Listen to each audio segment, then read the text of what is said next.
Autre mystère, comment des méga-blocs étaient-ils hissés et positionnés avec précision?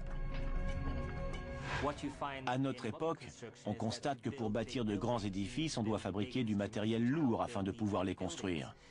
Et cela est une chose que l'archéologie n'a jamais prise en compte. Les 3 plus gros monolithes du monde taillés par des hommes se trouvent au temple de Jupiter, à Baalbek, au Liban. Le poids de chacun est estimé à environ 1000 tonnes. Dans une carrière à proximité se trouve un bloc encore plus gros, appelé la pierre de la femme enceinte. Ce bloc géant rectangulaire pèse le poids incroyable de 1200 tonnes. Pour le déplacer aujourd'hui, il faudrait la puissance conjointe de 21 grues à forte capacité de levage. Je travaille dans le bâtiment. Si un certain projet est mis en chantier quelque part, en particulier dans une zone montagneuse, comment transporterions-nous tout ce matériel, ces grues et tout le tout-im? Elles sont si lourdes qu'il est virtuellement impossible de les amener sur le site. Ce rocher vient d'un projet à Palm Springs, où ils disposaient d'une des plus grosses excavatrices qu'ils ont pu louer. Ils ont eu du mal à le charger dans le camion. Il pèse plus de 5 tonnes. C'est peu en termes mégalithiques, mais grosso modo, c'est ce que nous pouvons déplacer avec notre matériel moderne. Nous sommes censés admettre que les gens qui ont bâti les pyramides n'avaient pas la roue, n'avaient pas la poulie, n'avaient pas de fer, qui n'avaient rien en fait, juste des esclaves comme main-d'œuvre et des bouts de ficelle. Le contexte ne cadre pas avec les résultats. J'ai dirigé des levages à la poulie en Haute-Égypte.